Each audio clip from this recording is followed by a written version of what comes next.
Yes, Bhavana, we can begin now. With your permission, distinguished speakers.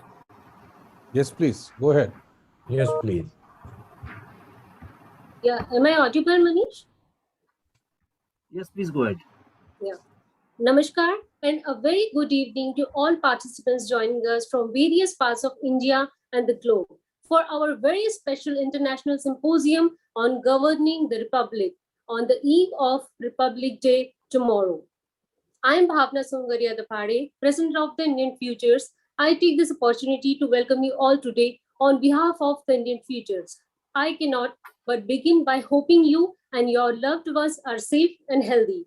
Let me, as always, introduce the Indian Futures very briefly. We are a neutrally based independent think tank that started out our journey in January 2016 with the sole aim to creating a global but India-centric platform to plainly and dispassionately discuss in the truest ancient Bharatiya tradition of a samvad, the ideas of a new India. We at the Indian Futures seek to go beyond the headlines of the day and have an honest, deep conversation amongst the thinking community in India and abroad. We're extremely proud to have recently hosted some of India's finest minds from government, politics, academia, diplomacy, and culture. Shri Suresh Prabhuji, former cabinet minister, Shri Devendra Fadnavis former CM, Shri V. Muralidharan, Chief Minister of State, MEA, Dr. Vinay Sahasrabudhe, President of ICCR, and top diplomats such as Shri Vijay Gokhleji, Shri Shram Saranji, Mrs. Nirupama Menon Rao, and Shri Kaval Sibbalji, all former foreign secretaries, and several others have addressed us earlier. Before I hand over to Dr. Manish for an introduction to today's symposium, let me remind you all to follow us on FB, Twitter, Insta, and YouTube at Indian Futures. And feel free to share today's program with hashtag TIF Republic Day. Thanks again to all joining us here on Zoom and others on our YouTube channel, where we are already live streaming this program. Over to you, Dr. Manish. Thank you, Bhavana. I hope I'm audible. Yes. Thank you. Namaskar, and great to have you all with us today evening on a very special occasion, obviously on the eve of Republic Day. So my Republic Day greetings to all joining us here and also on YouTube, and also a time really to salute in a very important way the spirit of the Indian Constitution, which is very democratic to its core, very inclusive, and I think it really covers a very big ground of how India as a state, as a society, as a polity has evolved over not just since 1947, but dating back much earlier.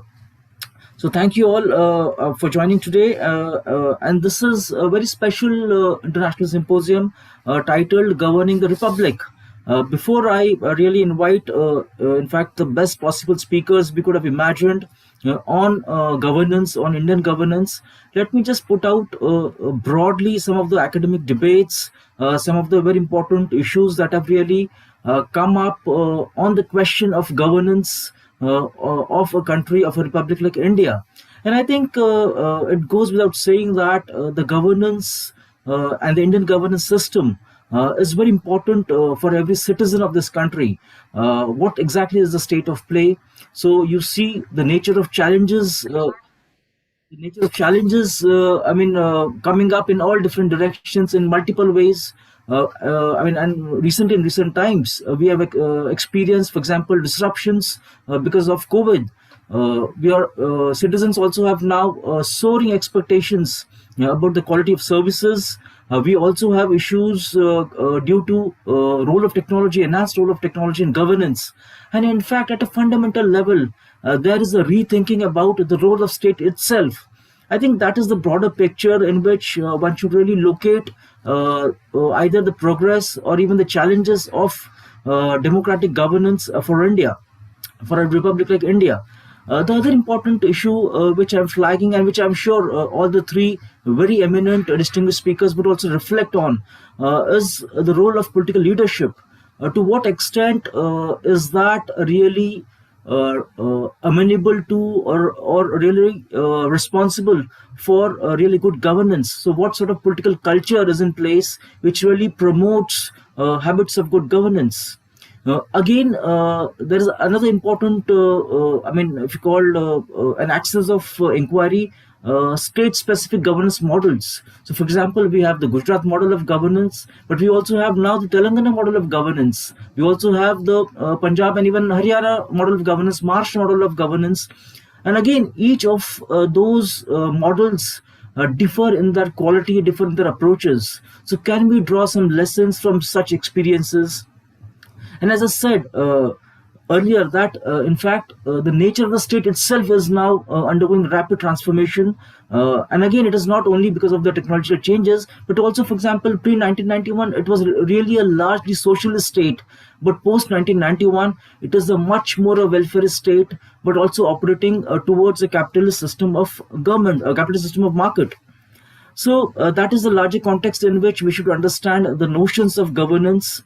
But also, I think there are some silver linings, and many have pointed out two dramatic challenges which are in fact taking or really putting too much pressure on the Indian bureaucracy. But I think there has been a significant transformation in governance. And as a starting point, we can really say that, for example, Prime Minister Modi, when he came to power in 2014, the most important mantra which caught the national imagination was minimum government and maximum governance. So I think that is the larger framework which you need to keep in mind. But also, I think at some level, since last 10, 15 years, there seems to be a growing realization amongst especially the political leadership that good governance is also good politics.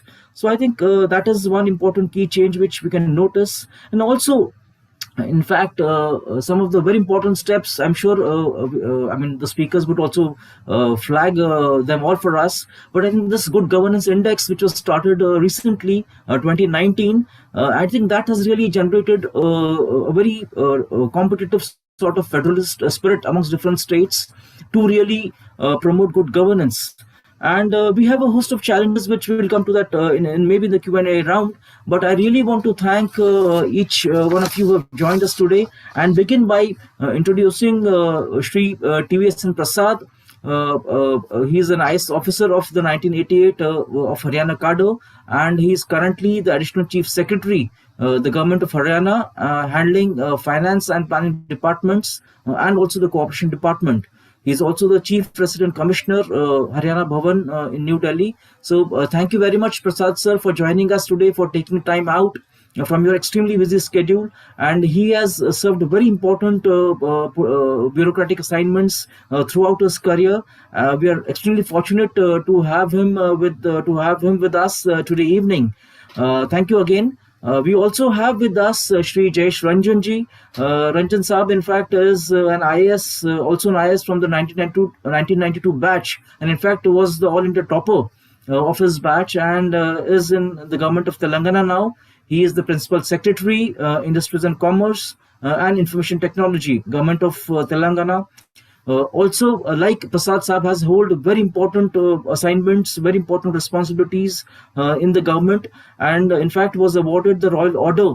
And I'm just singling out one very important, I thought was of immense interest to me also, that he was awarded the Royal Order of the Polar Star by His Majesty King of Sweden in 2019 for promoting Swedish business interests in India, and in fact opening of IKEA's first Indian store in Hyderabad. In a way, his life, his career till date shows the changing nature of the state, the changing nature of the bureaucracy, that it is now more geared towards promoting entrepreneurship, towards generating prosperity, cutting across different streams of society. So thank you, sir, for joining us today evening. We are also delighted, and I am personally delighted to have Tanmoy Chakrabarty sir with us, who is a Group Government Affairs Officer of the Tata Sons Limited, and earlier was the Vice President and Global Head of Government Industry Solutions Unit at TCS for several years. And in fact, I'm very especially thrilled that 2022 begins with a very high point for the Tata Group with the Air India coming back. I'm told in the media as early as this month. I mean, there are just few days left, but Air India would be coming back after many years back to Tata Group. So great, and he has been a source of inspiration and a guiding spirit, especially for us since many months now that I've been interacting with him. So great to have you all with us. With this, I stop here and hand over the virtual floor to Prasad Saab for his remarks. And as we had agreed earlier that we would want you to reflect largely on your own experiences about how you have in fact in many ways also led the transformation of governance either in the center and in the states. And in fact, the specific reason I was more excited about having you both, that one is really in the northern part of India and the one in the southern part of India. So to what extent are those experiences similar? To what extent, I mean, if you can just reflect on those sort of issues, what sort of challenges, that would be fantastic. Over to you, Prasad sir. So please unmute yourself. Yeah, thank you very much. Thanks for the kind words. Am I audible now? Yes, sir. Yeah, thank you. You have a very interesting topic for today's discussion, and it's not that me or Jayesh, Ranjan can contribute better to this discussion. In fact, it's a discussion which every citizen in the country can contribute, and in fact may contribute better, because governance should be demand driven. And as you said, this whole concept of maximum governance, minimum government, the maximum governance part should be actually, what shall I say, felt and tested by the citizens, rather than, from this side of the table. But so I'm actually happy that you gave us this opportunity to participate in this discussion. More than my comments, I look forward to hearing from other participants today in today's conference. And of course, Tanmoy is a good friend or an old friend. We have been dealing with each other before. One important aspect of governance, is to maintain law and order, peace and crime, controlling crime, and making the country safer for people, women, and then making law enforcement and contract enforcement, fast. And, for that, an important project, the Crime and Criminal Tracking Network system, which I was handling when I was Additional Secretary in Ministry of Home Affairs, and Tanmoy was partnering with us from the TCS. So it's actually nice to meet Tanmoy on this in this forum on a topic. In fact, when we work together in one such project which advances this cause. But anyway, just to formally make a few comments, and then I will hand it over back to you. When we talk of governing the republic, maybe we should look at it from three aspects. I'm just trying to set a framework. There's no, cut and dried answer for this. It's a huge topic, but I will try to look at it from three aspects. Inculcating national spirit. I think, that's something which we need to recognize and talk about, particularly on the eve of the Republic Day. Improving ease of living of citizens. I think that's the whole point of having good governance. And then, of course, improving businesses, improving markets, improving incomes, and making the country, the nation, a global economic powerhouse. So I would like to set the agenda for governance with these three parameters. On the issue of inculcating national spirit, I mean, I see Swami Vivekananda's picture in the backdrop, Dr. Manish, when you spoke to us. I think, that is the best statement we can make when we are talking about governance, to think about Swami Vivekananda, great son of our country, who espoused nationalism on two cardinal features, on universalism and humanism. Two main cardinal features, the main thrust points of Swami Vivekananda. And both humanism and universalism are actually basic tenets of Indian spiritual values, Indian spiritual culture. When we talk about Sarve Jana Sukhino Bhavantu, we talk of humanism. And when we talk about Vasudeva Kutumbakam, we talk about universalism. And therefore, our whole ethos over thousands of years has developed on the foundation of these two principles. And great leaders like Netaji Subhash Chandra Bose, Mahatma Gandhi steered the country on parallel tracks of freedom struggle. Though it was a different thought process, different approaches were taken to make India independent. And Sardar Vallabhbhai Patel integrated the country, made it into a one cohesive unit. And Dr. B.R. Ambedkar gave us this constitution which you spoke about, a very vibrant constitution, one of the perhaps best documented versions of the constitution, which has seen the test of times over these years. And it's been steering the country. So one of the features of our constitution is cooperative federalism that encourages healthy competition amongst various units of governance, the three-tier governance, as you know. This healthy competition also helps unleash the economic potential, apart from helping build the nation, because the three tiers of governance, as we bring them together under the banner of cooperative federalism, are the building blocks of the country, whether we talk of city, state, and to the center.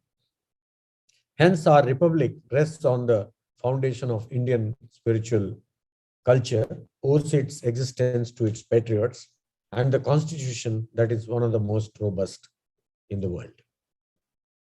Now, let's talk of the other two aspects which I thought were critical when we talk about governance. They are the twin issues, closely intertwined issues of improving ease of living for the citizens and building a global economic powerhouse, making India an economic superpower. While trying to look at these two aspects, albeit briefly, but we need to dwell a little bit on the structural transformation journey, the economic structural transformation journey of the country.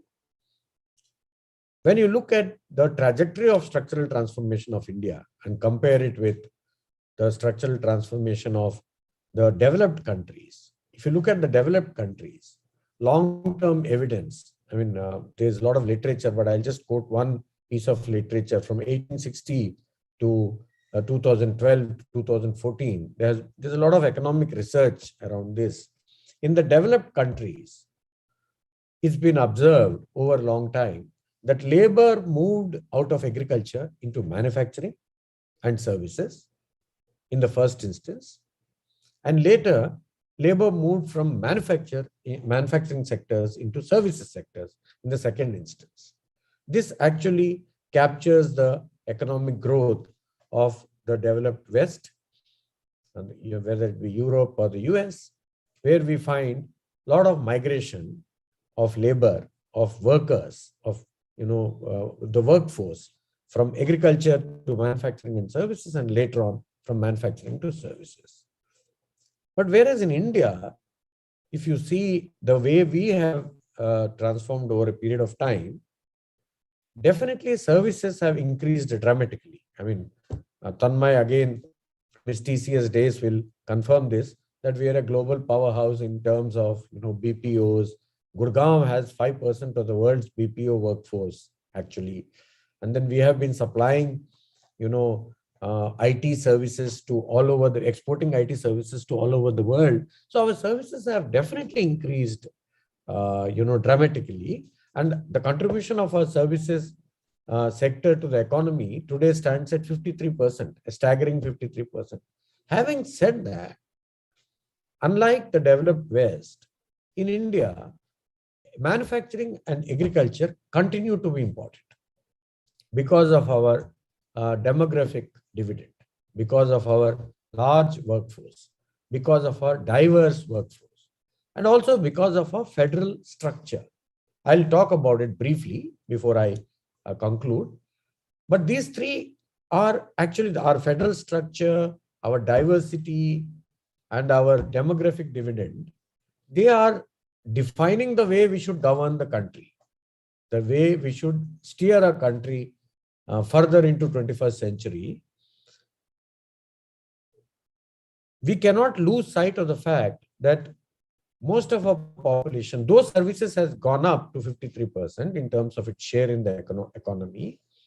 We cannot lose sight of the fact that still agriculture and manufacturing are the biggest job givers.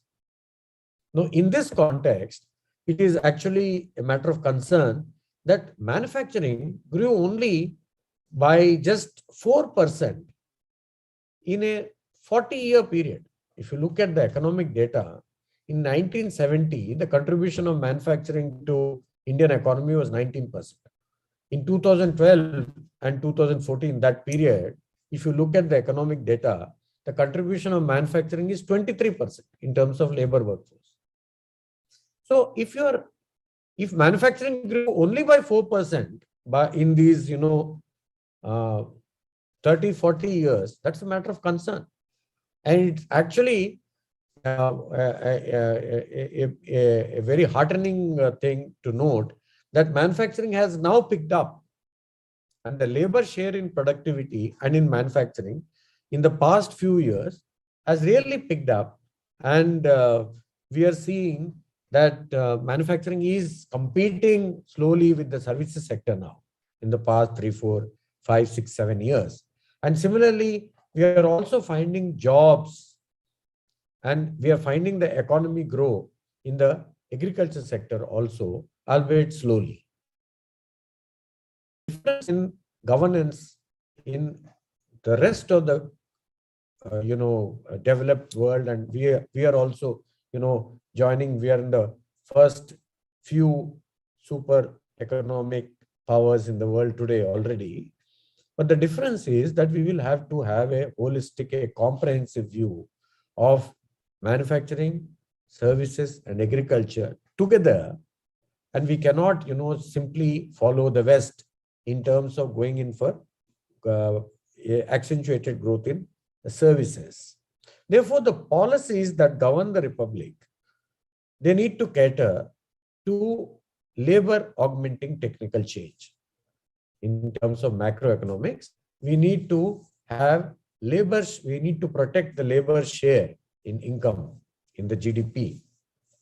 So in order to do that, I think, the various policies like Swachh Bharat Abhiyan, the new education policy, GST, Jal Jeevan Mission, they are all good examples of economic initiatives that recognize and facilitate this structural transformation paradigm. The Ujjwala scheme, the Jan Dhan, accounts, Aadhaar and mobile, the JAM initiative, a hugely successful aspirational district program, which the Honorable Prime Minister is personally monitoring and steering, which is being done by Niti Aayog, are all very good examples of targeted, interventions to improve ease of living. Not only that, they make huge economic sense because they help improve labor share, both in agriculture and manufacturing sectors. Apart from the Jal Jeevan Mission, for example, when we are talking about improving the basic infrastructure, we are not just looking at one sector of the economy. If we need to go to a takeoff stage, we need to first of all, lift up agriculture and manufacturing as well, along with services sector, in order to ensure that we create a strong foundation for becoming a $5 trillion economy. And therefore, the profound economic concept of Antyodaya, espoused by Pandit Deen Dayal Upadhyay, is actually talking about targeting the lower sections, because the percolation theory, you generate wealth and it will percolate.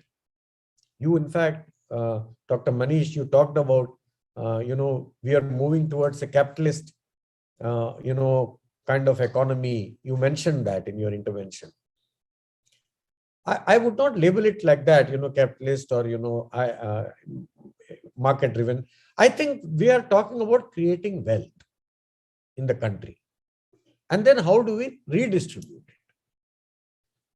it? While we create wealth, while we created wealth with services sector, while we created wealth with, the growth in certain industrial segments in the country, it's more important to distribute that wealth. Then only the citizen share will increase. For example, the per capita income of Haryana is highest in the country today. We are looking at a per capita income of around 2,80,000 rupees per head. But if you look at, is that because of concentrated wealth in Gurgaon and Faridabad, or is it also, spread out evenly among in the state? That's not the case. So the issue is, it's important for us to ensure that there is even spread of income. And for that, creating basic infrastructure, the JAM initiative, the Jal Jeevan Mission, Swachh Bharat Abhiyan, Ayushman Bharat, providing this medical care, all these are critical interventions. If you don't take these initiatives, we cannot distribute wealth, and we cannot actually ready the economy and its citizens to take the benefits that are coming from economic growth. We may have double-digit economic growth, but the benefits of that will not seep down to make a strong foundation unless we, undertake these efforts. And the Parivar Pehchan Patra scheme, which we have started in Haryana, the family ID scheme, is actually a good example of how we can leverage technology to advance these efforts. I already spoke about the Ayushman Bharat scheme. Then this Prime Minister Jeevan Jyoti Bima Yojana, just for 330 rupees, anybody can get a 2 lakh insurance cover. The Prime Minister Suraksha Bima Yojana, just for 12 rupees per year, they get a 2 lakh cover for accidental death.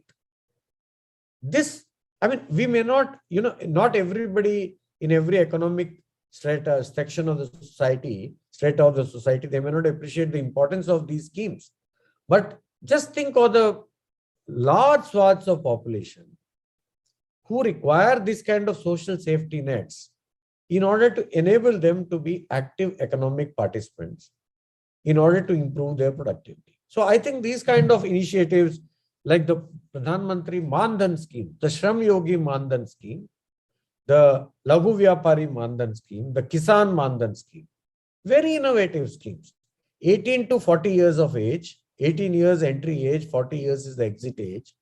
They pay a monthly premium of 55 rupees.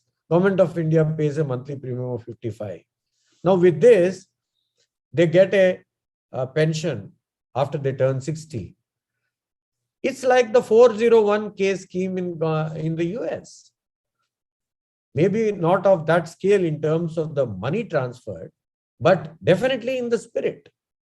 So I think, it's important for us to promote labor augmenting technical change, to improve the labor share in the economy, in the income, to improve the percolation of income, distribution of wealth, to target such schemes. So what we have decided in Haryana is that we will pay the premiums which the beneficiary has to pay.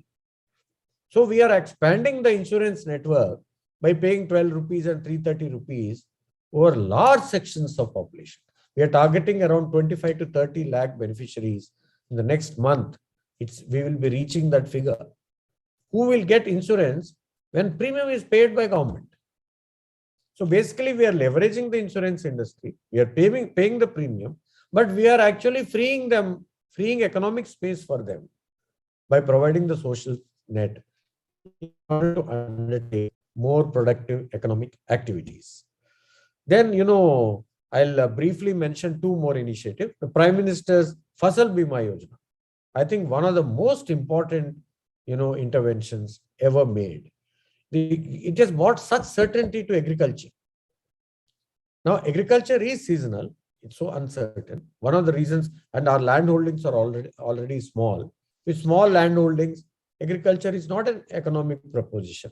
Now, if agriculture is not a viable economic proposition, but we have a large, percentage of our population dependent on agriculture, then how do you achieve this structural transformation?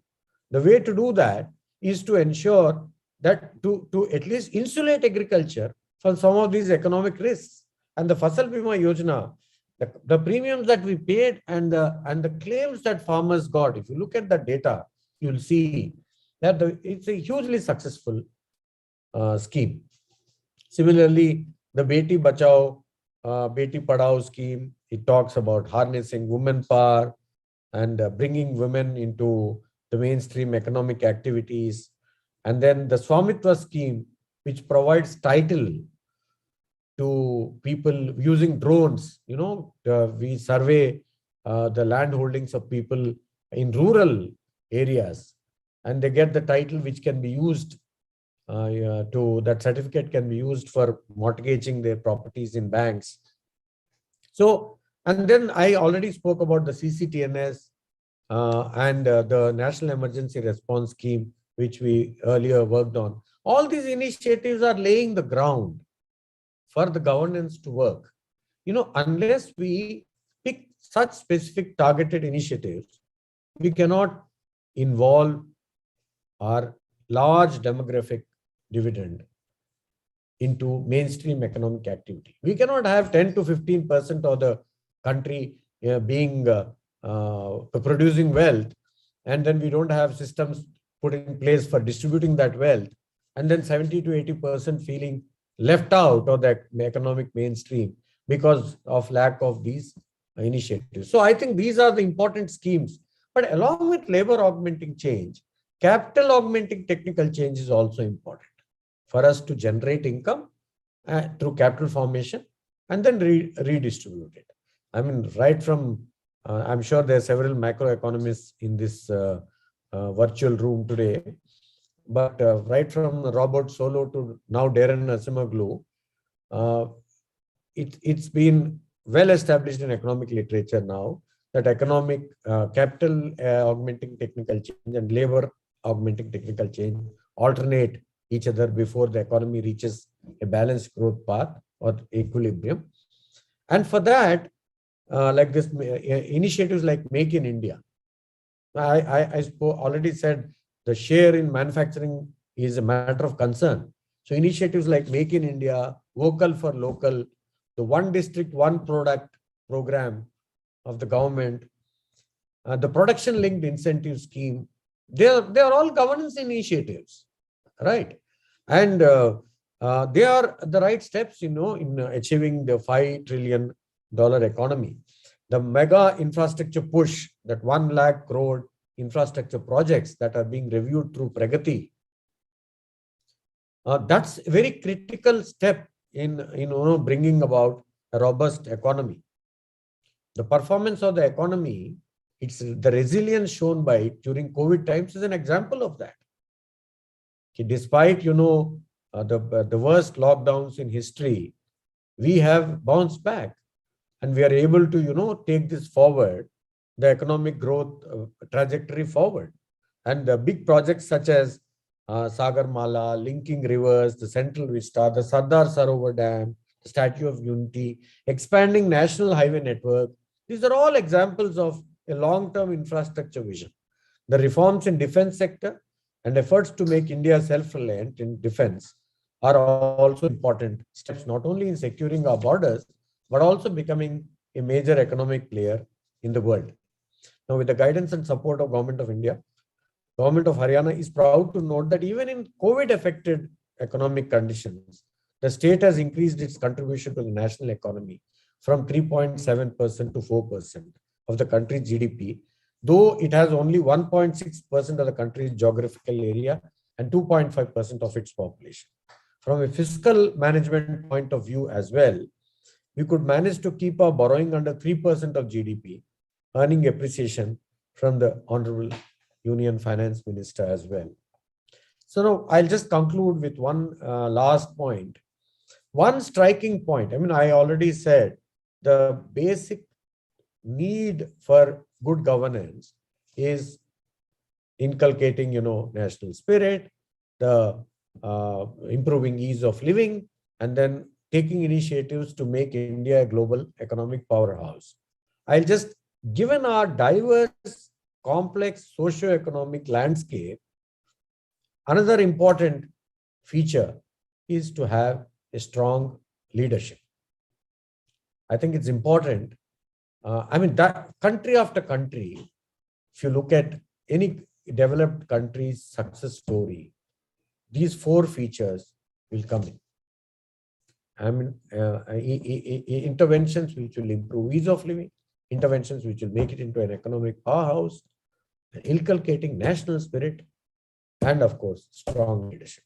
These are the four tenets of, of a well-governed nation, I would say. Thank you very much for this opportunity. Happy Republic Day to all of you. Jay. Thank you, Prasad Saab, for that very comprehensive, really, in fact, setting the stage for further discussions.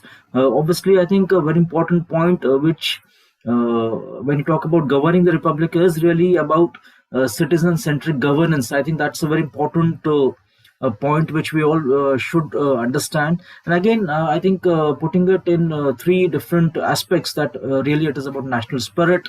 I think ease of living, very important, that how can we really improve structures of governance to really target that ease of living, sort of philosophical, and which has real policy implications.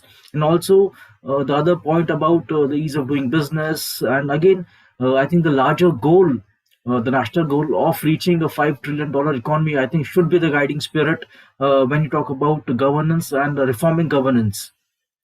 Again, very important, I think, point, other than really beautifully pointing out the progress in terms of various schemes, I think one important point which I really, which many would appreciate, is this whole shift, and we cannot really emulate purely the Western models of governance, and also look at the Indian situation, where we really have to also focus on agriculture, really have to focus also on manufacturing, rather than just services driven sort of governance, and the importance of targeted interventions, and also challenge of inclusion. So thank you very much, Prasad sir, for really, as I said, was a very enlightening address. With this, I invite Ranjan sir to share his experiences as, in fact, the leading bureaucrat in Telangana, in the government of Telangana. Over to you, sir. Thank you. Thank you, Dr. Manish. Greetings to fellow panelists. Greetings to all the participants. First of all, I would like to congratulate you, Dr. Manish, for putting together this seminar on a very, very important topic, because we are right now a part of what everyone is calling as the Azadi Ka Amrit Mahotsav, because on the Independence Day, our country will complete 75 years as an independent nation, which is a very important milestone.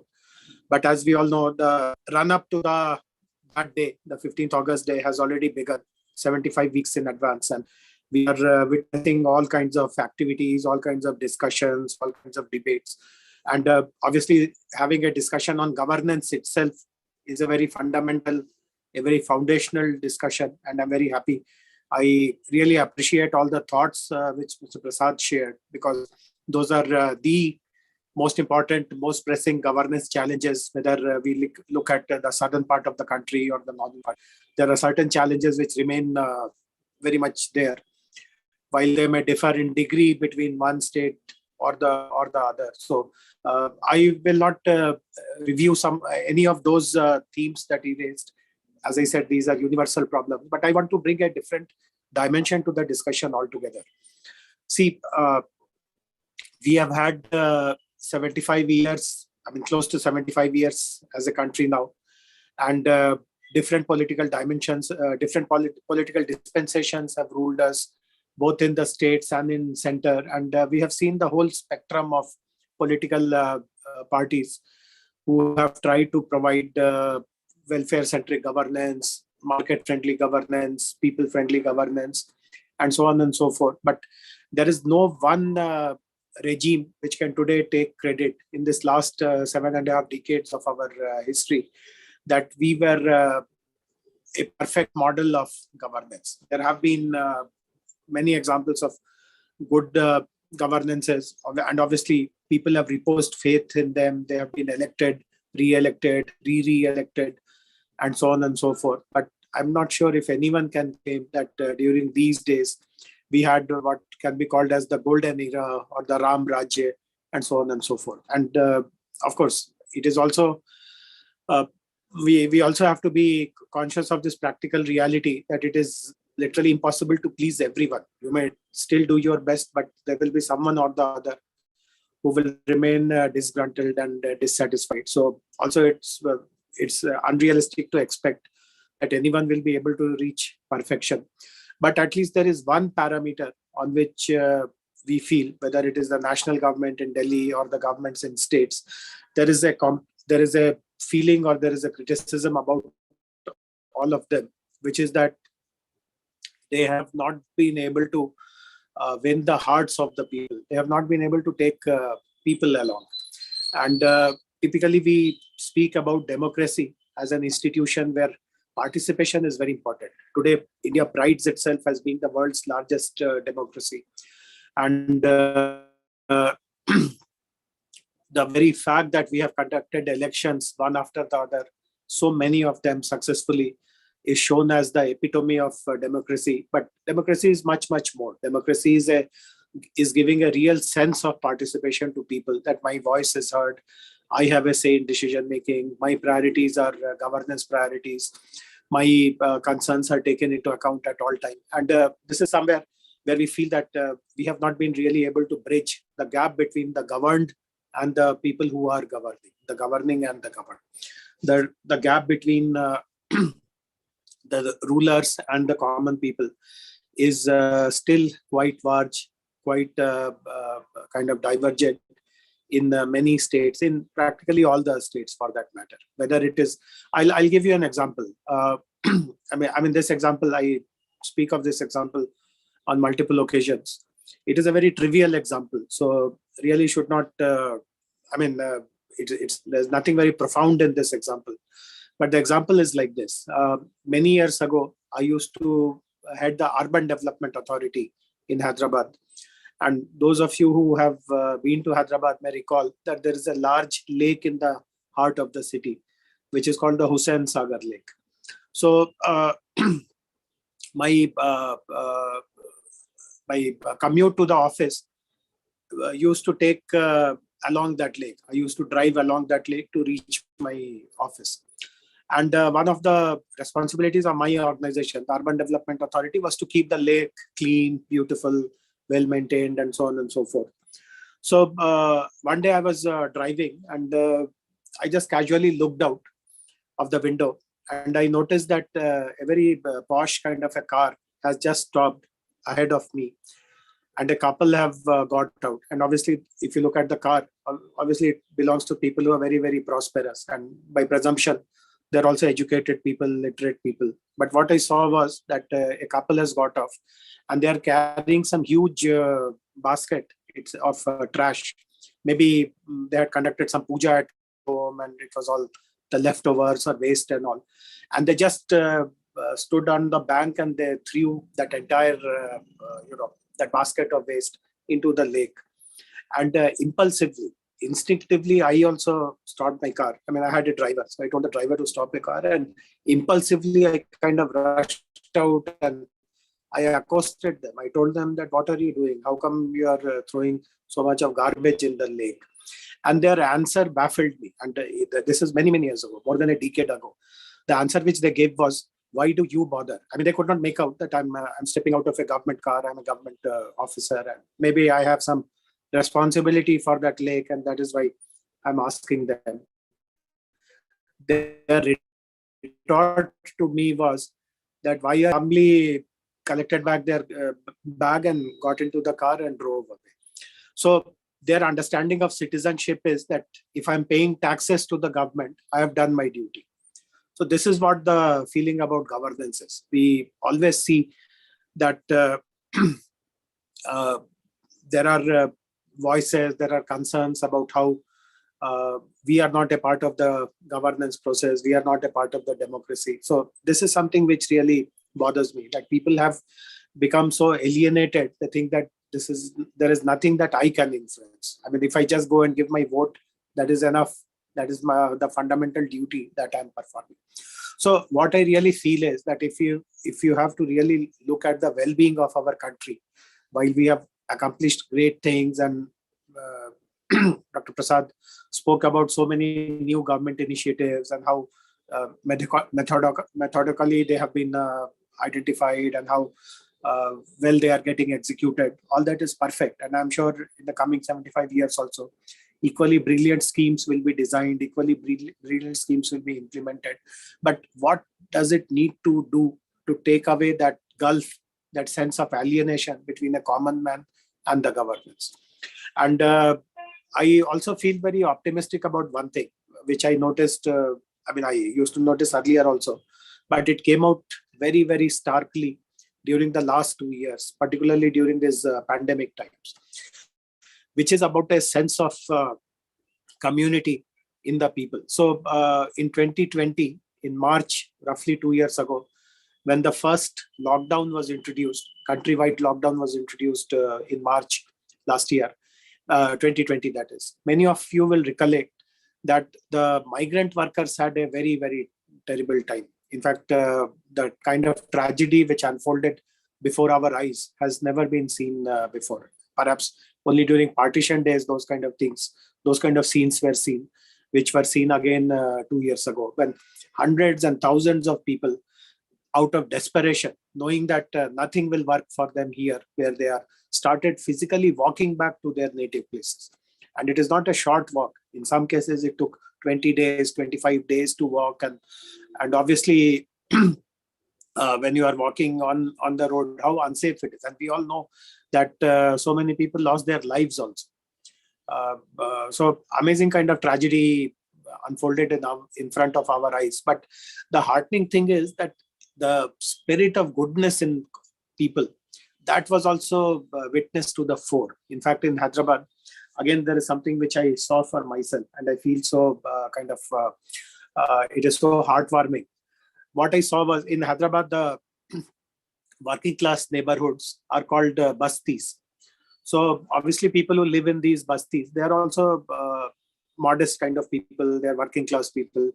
They themselves don't have too much of surpluses, and I'm sure during the lockdown, they themselves were having a tough time. But what I noticed was that a group of migrant workers was walking past. They were just crossing a basti, and people from the basti came out and started giving them food and water and footwear and clothes and all that. And obviously, the people who were living in the basti, they are not part of any NGO. They are not part of any CSR group, because they themselves are people of the working class. But when they found that someone else is suffering even more than I am, the innate goodness in all of them, that I came out, I gave them food, I gave them water. And I know that it happened everywhere. There's nothing very unique about Hyderabad. Lots of common people who have never done any kind of charity before, they were moved by the plight of fellow human beings, and then they came out. And we have seen so many such examples of this kind of service, this kind of charity, which proves the point that there is an innate goodness in all of us. And when we see that there are others who are even in more vulnerable positions, it moves our heart. And whatever we can do, we come out and do it. No one asks us to do. It's not that the government told us that I'm starting a lockdown from tomorrow.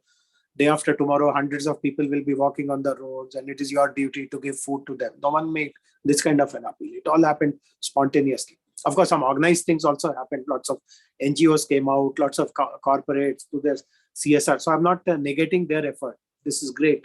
What they did was fantastic. But hundreds of people, without anyone's prompting, also came out and did their bit. So my personal feeling is that this gives us a window of opportunity. that there is an innate goodness in all of us. Let us cash upon it. Let us forge that coalition, that nexus of good. And if we can really promote that culture of a movement of volunteerism in our country, this will be the most fitting tribute to our country at 75. Very shortly, we'll be touching another milestone, which is Mahatma at 150. Mahatma Gandhi's 150th birth anniversary will be celebrated a year from now. And we all know what Mahatma stood for. Mahatma is the person who is responsible for us enjoying the fruits of independence. So no bigger tribute to both the Mahatma and the country that is India. If we are able to start and instill this mass movement of volunteering, and it, I'm sure, will be helpful in also bridging the gulf between the government and the people, and that sense of alienation that if I pay my taxes, I have done my duty, I don't have anything else to contribute.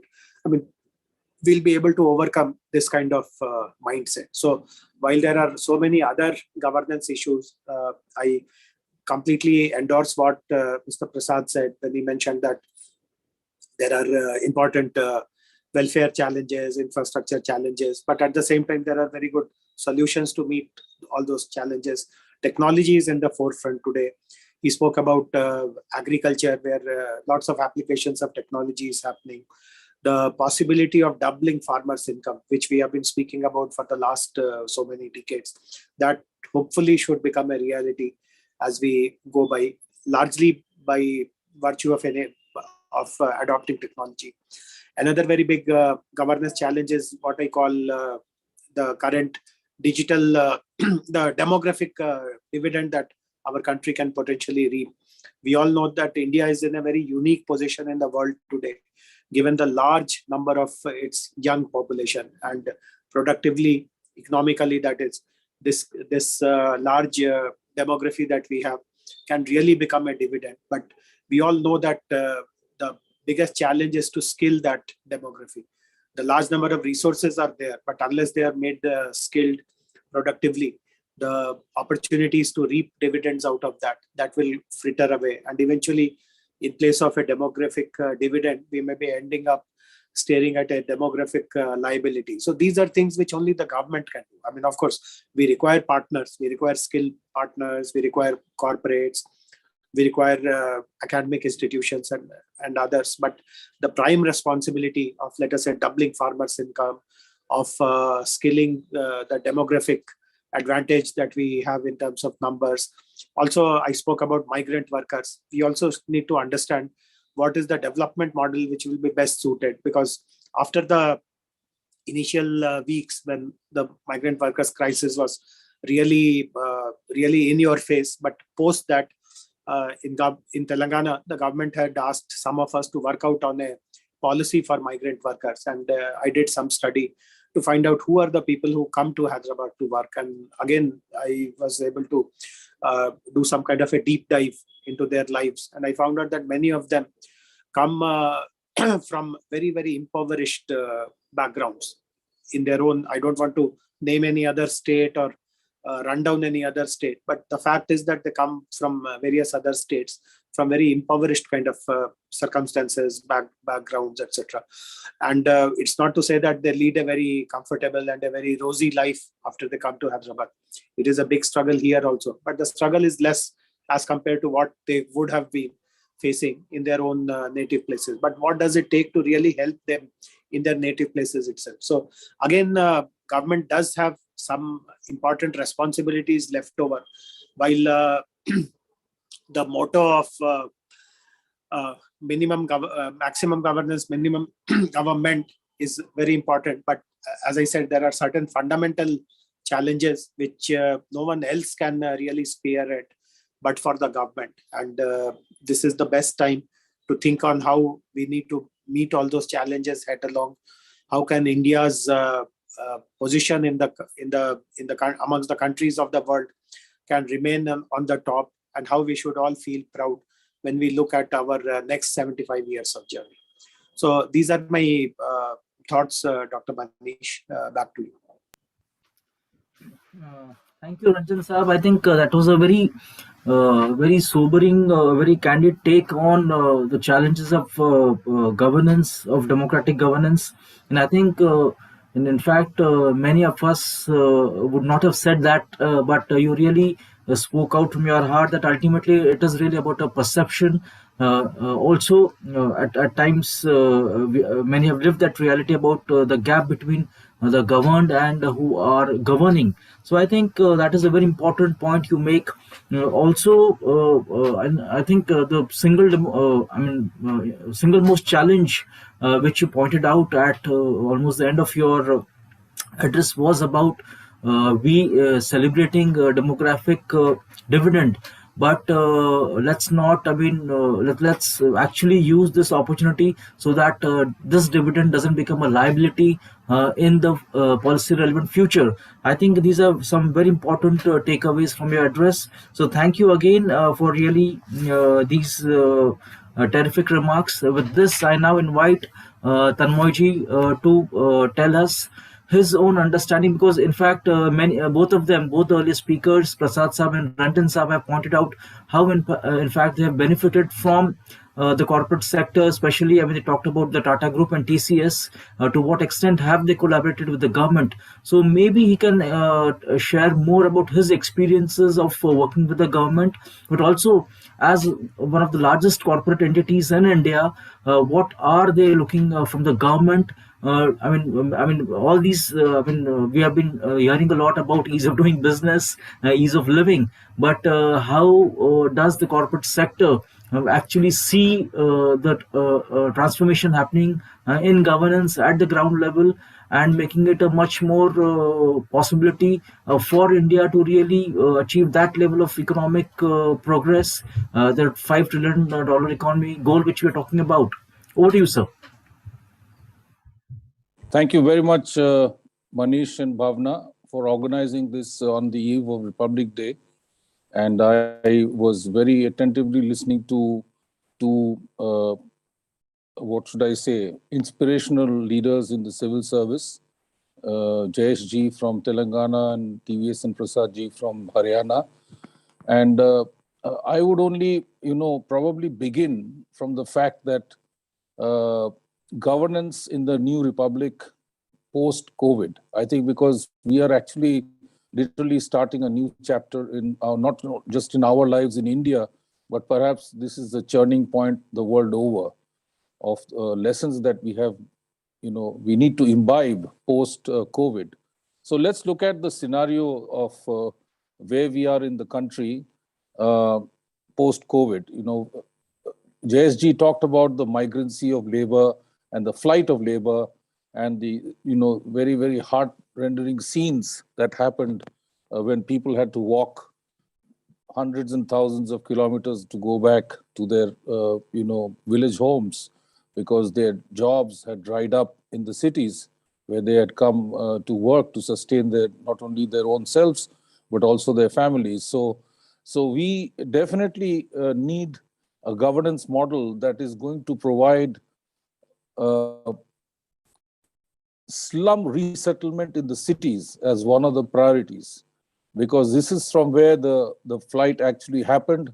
Impromptu temporary housing, which was the home of the daily wage laborers, very disorganized, unorganized slumification of cities all over the country is a reality. And therefore, I think one of the focus priority areas would be to really, in such adversities in the future, retain the people in the cities to be able to have them have sustainable urban housing for the daily wage laborers, or this category of society, which actually forms a large part of many of the cities where there is a huge spurt of construction and infrastructural activities going on. The second aspect that we need to take away from the COVID phenomenon is that as we go into the 76th year of our republic, in the next few years, not even 10 years from now, 50% of India is going to be urban centric. They are going to be living in urban areas. So the rapid urbanization in the absence of greenfield cities, which means that we are really putting additional pressure on existing brownfield cities. So how is the municipal governance model going to be able to cope up with this kind of an onslaught is something that I think we should definitely look at and prioritize. The third area is the urban traffic woes that we have in every single city. You know, we have added vehicles, cars. I mean, in Delhi, for example, where I stay, there is a car, few cars for every family. And that's because the public transportation system, in spite of the metro, the dependence on their own self-transportation, mostly cars and two-wheelers, is so high because of the absence of the alternative. So focus on urban transportation and the governance model around that, bringing in innovation, in bringing rapid increase in public transportation infrastructure by the city bus corporations, etc., will help us to ease the traffic woes, because we just can't add any more roads in our existing brownfield cities. So the only way to solve that problem would be to probably reduce the number of vehicles on the roads by incentivizing the people to use an efficient, clean, air-conditioned, Wi-Fi-enabled public transportation system. And therefore, we will have to look at a governance model to be able to transform the public transportation system in the cities.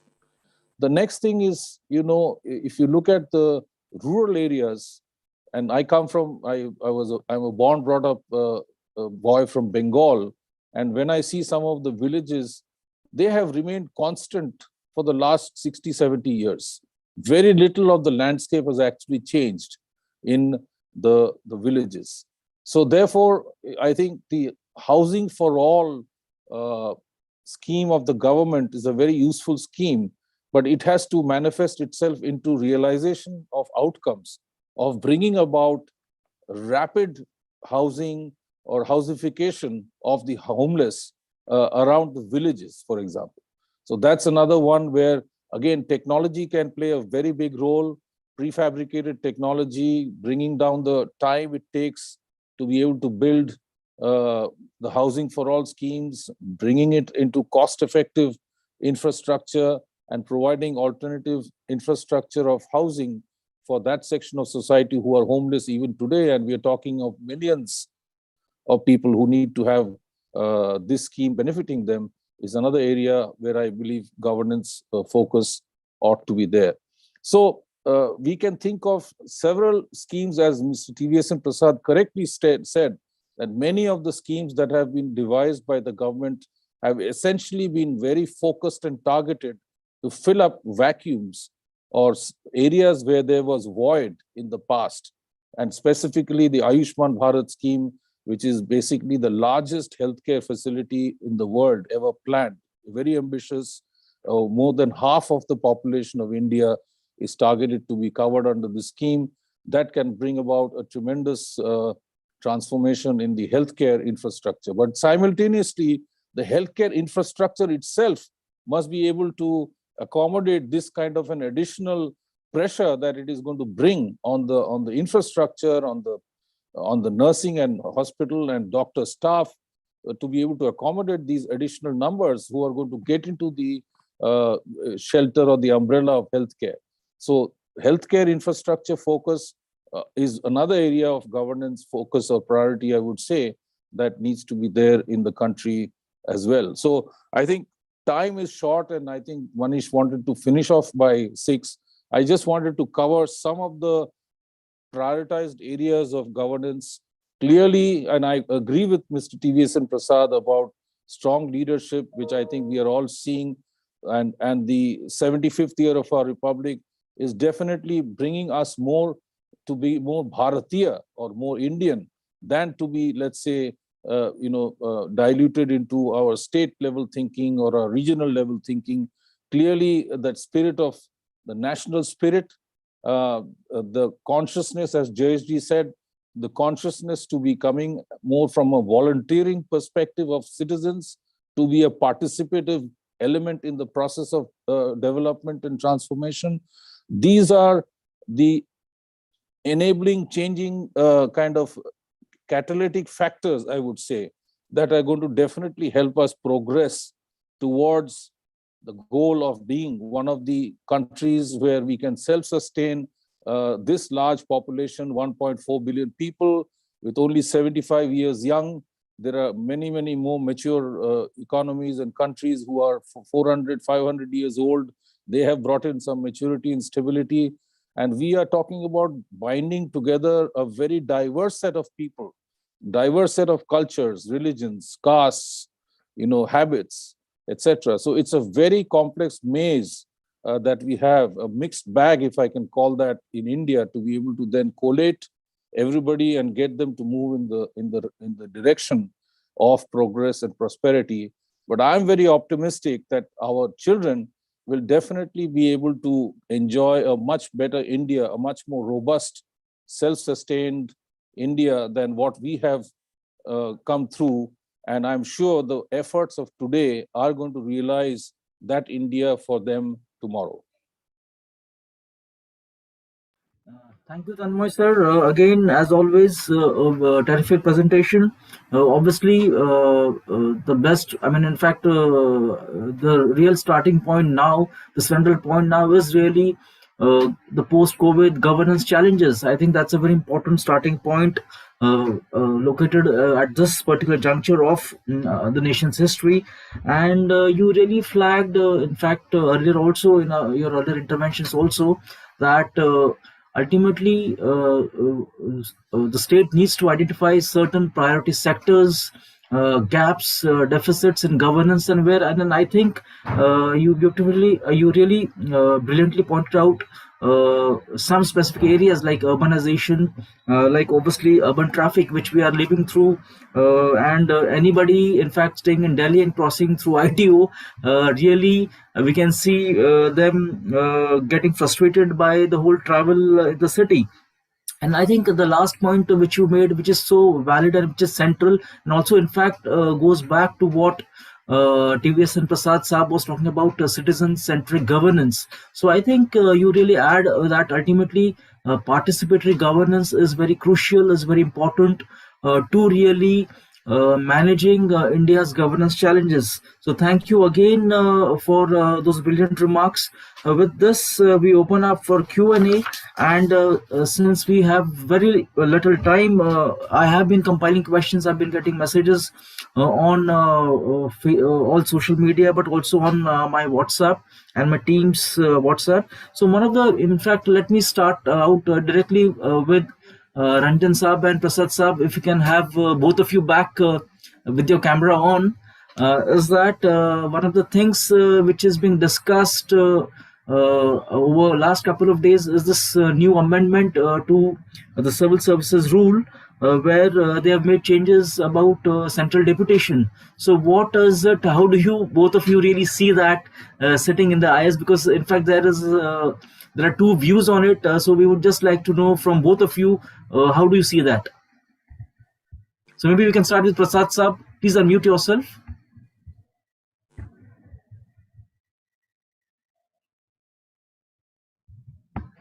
So please unmute yourself and then, yeah. I get it. Yeah. No, after all, it's an all India service, right? When we talk about an all India service, if officers are called upon to work in Government of India, I think it is in that spirit of all India service. So I think the amendment is perfectly in order, in the sense that it actually makes the character of the service more all India. It's not that, so if let's say the states refuse to relieve an officer to go to Government of India, when Government of India picks up that officer under that central deputation reserve, within that central deputation reserve, then the purpose of calling it an all India service, it gets defeated.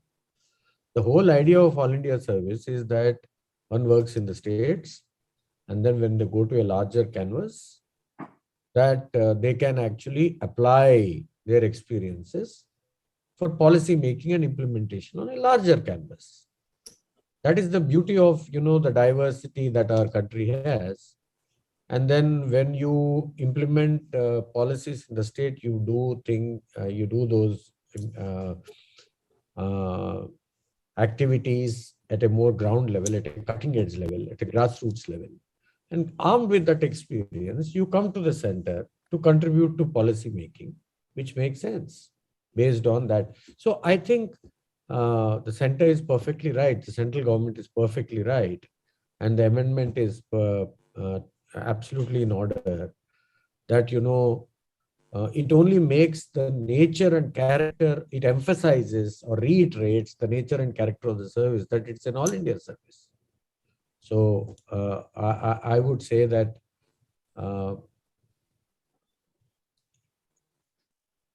it is bolstering the whole concept of the service itself.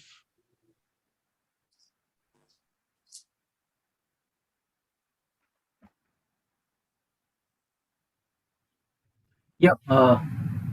Ranjan Saab, would you like to add to what Sir is saying? In the interest of time, shall we move on? I see a very interesting question in the chat window. So should we take that? I mean, I feel much more excited about the question. So I'll read this question if some people are not able to. In fact, Surbi is Surbi is very much with us. So Surbi, can you unmute yourself? And Surbi is now a research intern in our organization. So yes, Surbi, please go ahead. Good evening, sir.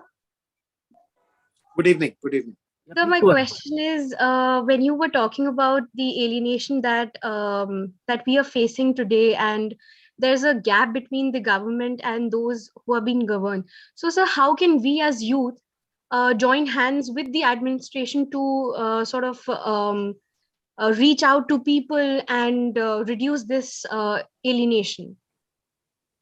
Yeah, so absolutely right. So, and see, there are two things. One is that the gap between the governed and the people, between those who are governing and the people rather, appears to be the widest amongst the young population. If you actually ask the young people, what do they think of the government and what are the important governance issues, etc., the level of cynicism that you will notice there is far, far more than you will notice in other population segments or other social segments, etc. So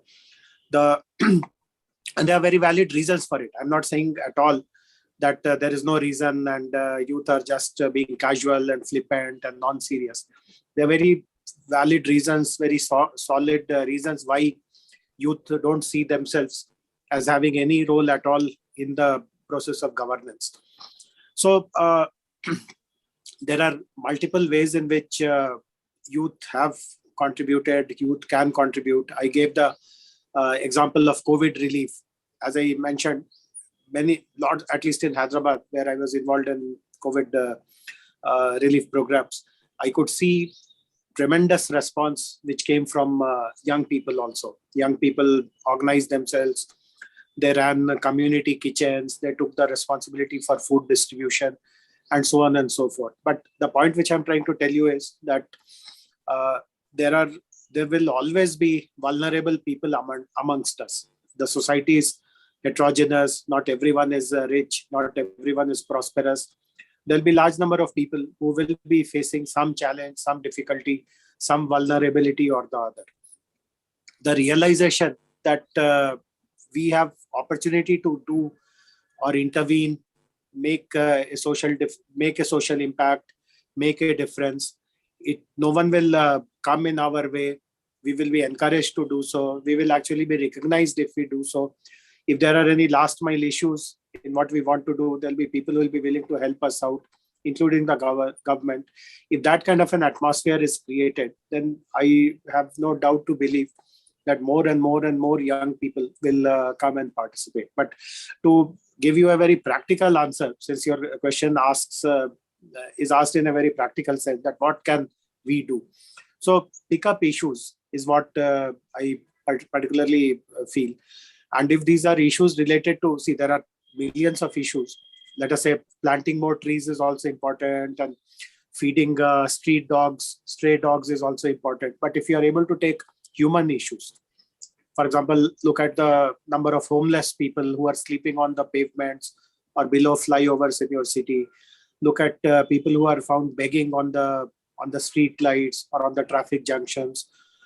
Look at all the young children who should be in school, actually, of that age, that is, but who are found roaming on the streets.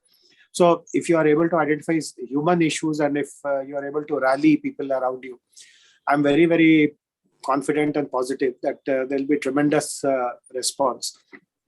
And eventually, as I told, that will be the best way of paying tribute to our country. If we are able to channelize the youth power into socially and productive and useful activities. Thank you so much, sir. Thanks, Ranjan sir, for that terrific response. We will take two questions back to back. So we have one from Shri Anup Bosji. So, sir, please introduce yourself and your question. Make it as brief as possible. Thank you very much. I am a senior advocate in the Supreme Court of India, and I would very, very briefly share my thoughts, very, very briefly. My mind goes back to the year 1991, when I was staying with our then Prime Minister, Shri P.V. Narasimha Rao, at his residence. And shortly, I used to call him Uncle P.V. And shortly after return from the swearing in Rashtrapati Bhavan, I asked him only one question: Uncle, how do you propose to govern this country? And he said, I would like to govern India like Tirupati is governed. He said it very, very seriously.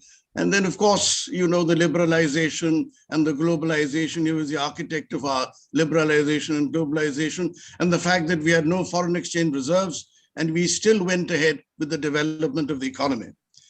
Two things I would like to say. Good governance does not merely mean keeping people in your country happy internally by, say, good housing, good education, good transportation, and so on, but also keeping people safe and secure from external threats, which becomes of paramount importance today.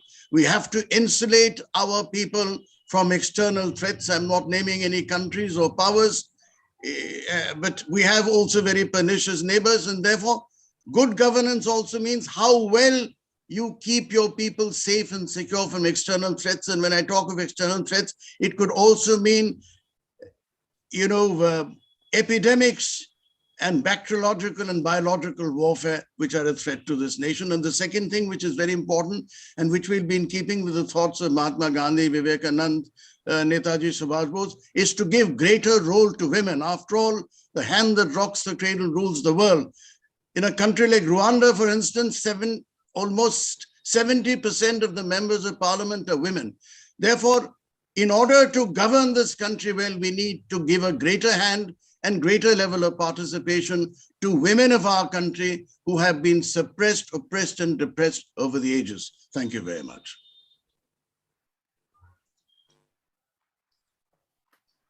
Thank you. Can we have the last question from Professor Ayushi Ketkar, who's my colleague in JNU? Over to you, Ayushi ji. Thank you so much, Manish. Wonderful lectures by all the speakers. Sir, you've raised, my question is to Mr. Ranjan. You've raised a very important point, and this is a continuation of what a young scholar has already asked. I think this issue of alienation is extremely critical. And as scholars, as academicians, we are all concerned about it. But my question to you is, do you see some kind of sticks and carrot policy to be implemented at this in this regard, like some kind of incentive and punitive measures to ensure that this sense of alienation is reduced, because this also affects national morale. Second, my question to probably you or might be some other speaker can comment on is our democratic dividend becoming a liability? Because we seem to have unfettered freedom without, and this is rights-driven freedom, in fact. So we talk of freedoms, we talk of rights, without corresponding duties. So I would like your views or your comments in this regard. Thank you. Thank you. So we can start with the same. We can start with Tanmoyji and go back the reverse order. Tanmoyji.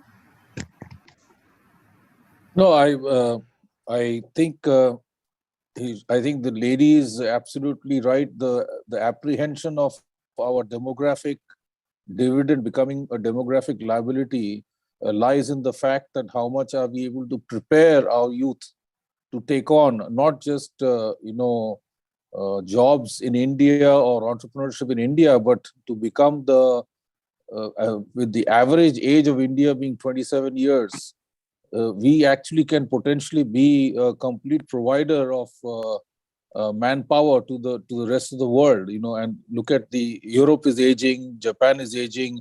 They will need all the young people. So the difference will actually lie in the fact as to how we skill and channelize the energy of the youth.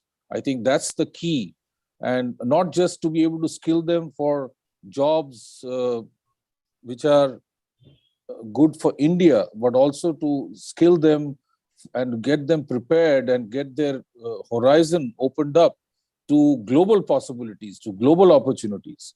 And then that's, I think, the work on hand and the task on hand, which is going to ensure that this demographic dividend is truly India's. That's what I believe we should be doing, and we should be prioritized in doing, is to be able to look at the jobs in the current and the future, not traditional jobs, but jobs that are going to happen post-COVID, in the areas of electronics manufacturing, which is going to become a very fast industry in the country as we mitigate this whole dependency on one country for electronic components. So as one example, and there are many others like that, the entire focus of India in becoming a manufacturing hub, in competing with the fact that we are so strong in services already.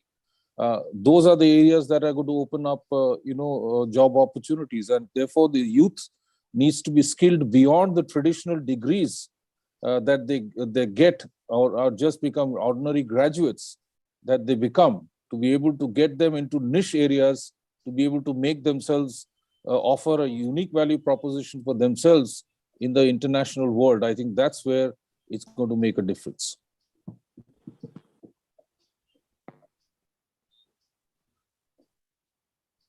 Tanmoyji, for that excellent response. So we can I request Ranjanji to respond? So I'll pick that part where she's asking whether the carrot and stick kind of a thinking or a philosophy can be thought of. So I won't really advocate a stick policy at this point in time, though I know that there are many countries who have benefited a lot, particularly about the way their youth get ready or get prepared to contribute to the task of nation building, etc., by what they do, by what they call as compulsory military service. So I used to be a student in Singapore. I can give you an example of Singapore, that after completing their graduation, every young person has to join the military. And Singapore is not a country where there is some very serious war threat, or it's not like the Middle East or Israel or any other kind of. But still they make military education, military service compulsory, because they feel that that gives a new perspective, different mindset, and a sense of thinking about the nation. You always put nation first before you think about others. So it is not a stick in that sense, because military service also offers, it's a kind of a job. And if you like that job, you can continue to remain in the military forever. But there is some element of regulating the way young people spend their time. So I would not be averse to looking at some ways in which from a school day onwards, children are encouraged to look at the opportunities of volunteering, to look at opportunities of helping others, to also give very strong dosage of community leadership as a part of your education, particularly during college, because till recently, I was also an officiating vice chancellor of a local university. And we found, I found that there is a program called NSS, which colleges and the universities are supposed to run, but it is run with a very like a spirit of formality. Like every student has to be given some marks for NSS. So whether he does something or contribute anything, you just give him some 30, 40 marks. But that is not how the scheme would have been conceptualized years ago or decades ago. So if you are able to reintroduce some of these concepts as a part of our academic curriculum, etc., and from the school days onwards, make helping others, creating a social impact, an important part of the child's training, grooming, assessment, etc. That will go a long way in helping shape up different kinds of mindsets when those children become young people. Thanks, sir. The final word to Prasad, sir.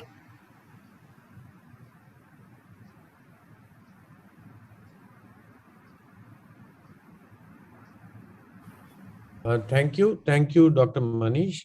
I won't say final word because both Tanmoy and Jayesh have raised such important questions. I'm sure that these thoughts will linger on, and as we go along, as citizens, we'll also understand our roles and duties apart from rights better, as the lady has asked the question as to how should we talk about duties as well.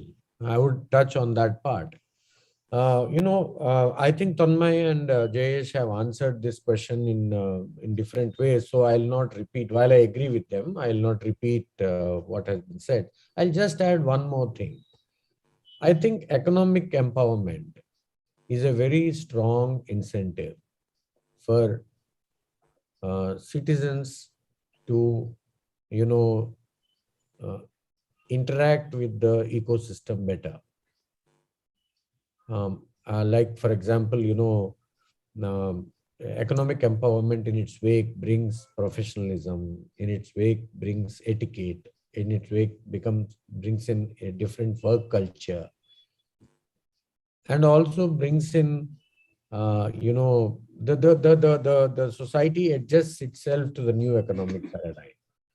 And then I think compliance with traffic rules, compliance with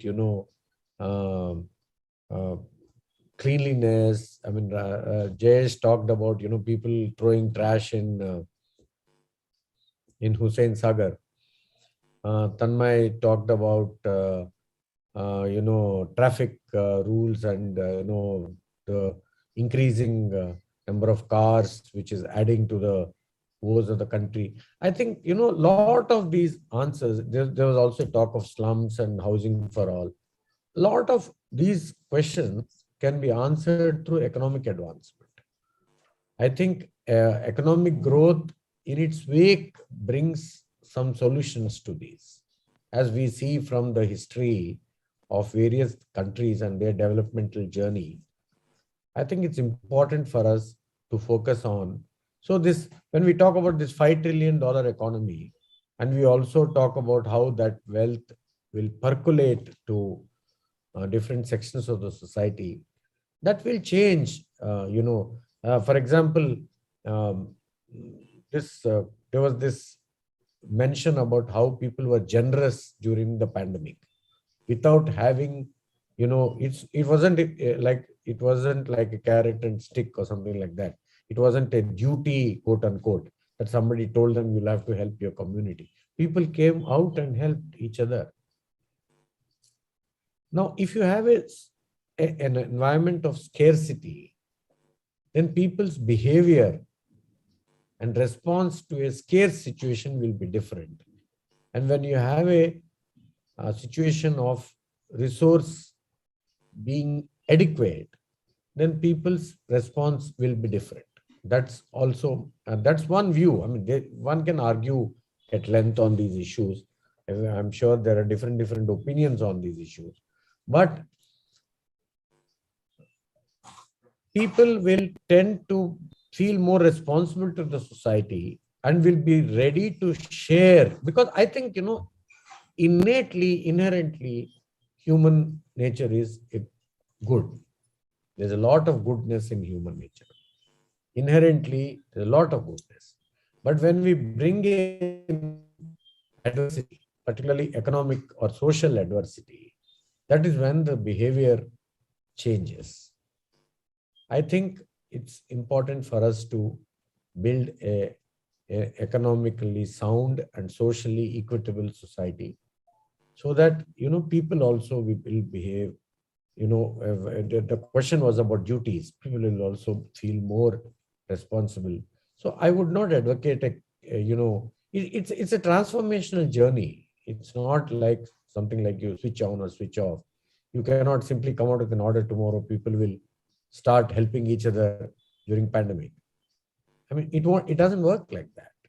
It works because people feel part of the society, and people see an incentive in the society growing and see their own growth in that. And people don't see the necessity to be narrow-minded or to hoard food, for example. You don't need to hoard food when there is food in abundance. Like, for example, water. Water actually has caused so many wars between countries because the scarcity of water. When you have abundance of water, that will automatically reduce that conflict. So scarcity of economic resources is always a source of conflict, whether it is in a society or outside. So I feel that economic growth is the answer for this. And we need to empower all the sections of the society for their basic needs so that they feel empowered to participate in the economic activities freely and fully, and so that the productivity increases. The kind of money that is invested in the United States, for example, in research and development. If you look at, I was talking to a professor in a university, an economics professor in a university in the US, who was visiting India last month. He happened to be an IAS officer who did a PhD and left the service and joined University of Florida, actually. And he's a professor in machine learning and artificial intelligence. So I was just having a chat with him as to how he can help us improve our public finance management system using machine learning concepts. So, I mean, that's besides the point. But what he was telling me that the main mandate that the university expects him to deliver is to publish a paper at least once in 2 years. So just imagine a university encouraging a professor to publish a paper, just one paper in 2 years, in one of the top economic journals of the world. That's the kind of investment they are making in research and development. And that will happen only when we don't have competing needs, other competing basic needs. So I think economic growth is the answer. As we grow economically, then we will be able to spare resources for societal development, for research, further, then it brings a multiplier effect. So I think inherently, as I already said, our Indian society is based on universalism and humanism. It's already ingrained in us. Our basic spiritual values are to do common good, to whenever we perform any puja, the first thing that we talk about is that it's for Lok Kalyan. I mean, that is in everybody's house. When they perform puja, one of the things that is mentioned is it's also for Lok Kalyan. So it is part of our culture. So I don't think we need to bring in a duty, quote unquote, kind of this thing of a regimen where we say people will have to help each other, they have to do the duty. I think it comes with economic prosperity. I just wanted to say that. The rest is already there. The innate goodness, the social goodness is already there in our society. That's what I feel. And I think we are going in that direction. I'm an optimist. There's a lot of difference in the past 50 years, 70, there's Azadi Ka Amrit Mahotsav. We are celebrating now 75 years. Just look back. I mean, Tanmoy was talking about leaving a better country for our children. we have a better country than our parents. I think we are progressing. The progress is there for everyone to see. I remember when I joined the service, the only way of communication was a phone which had a handle. You have to move the handle to talk to people, and you had to wait in long queues to make an STD call to your parents, stuff like that. And today, nobody imagined that there'll be something called a cell phone at that time. And lo and behold, in 90s, late 90s or maybe early 2000, we started looking at cell phones which were grotesque, which were not so easy to use. But now technology, see the way we handled this pandemic because of technology and because of economic empowerment. We could produce vaccines, we could administer them. I think there's a lot of hope, and all this creates confidence. Talking about the gulf between the governed and the governing, I don't want to use that phrase, but just to make a point, that gulf also will reduce over a period of time when you use technology, when you use resources. For example, the confidence in vaccination. Just we started talking about vaccine hesitancy. Now everybody is talking about the need for a booster dose. So I think these things are a transformational journey. It's a transition. And over a period of time, every country went through this transition. If you look at maybe where we are today, some other countries were there 50 years ago. So I see that we simply need to increase our economic activity. Tatas are a good example of that. They started with the steel, with the air line industry, civil aviation. Now they're coming up with, you talked about they're getting Air India back. Private sector and public sector should partner more to bring in more, to create more wealth. And then we should have policies which will actually distribute them evenly among our people. I don't want to repeat those things, but I think that perhaps answers the lady's question. I hope. Thank you. Thank you, Prasad Saab. I think all of us would definitely agree that, as you pointed out, and many would also point out in many other ways also, that ultimately the key to good governance, maximum governance, is really economic advancement of a larger section of the Indian populace, and also citizen-centric and citizenship empowerment, I think, lies at the core of successful governance. So thank you very much, and it was a fascinating discussion. With this, I request Mr. Abhishek to present a formal vote of thanks for today's symposium. Over to you, Abhishek. Thank you, sir. I, Abhishek Verma, on behalf of the India Futures, would like to extend my heartfelt gratitude towards Shri TVSN Prasad, Shri Jayesh Ranjan, Shri Tanmoy Chakrabarty.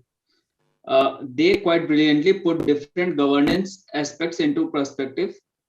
The central outcome remained the assurance for citizen-centric governance. I also want to thank the participants for their disciplined participation. Thank you. Thank you very much, sir. Prasad Saab, Ranjan Saab, Tanmoy ji, thank you so much. Great to have you. Thank you. Thank you. Thank you very much. Thank you, and happy Republic Day to all. Happy Republic Day to all. Thank you.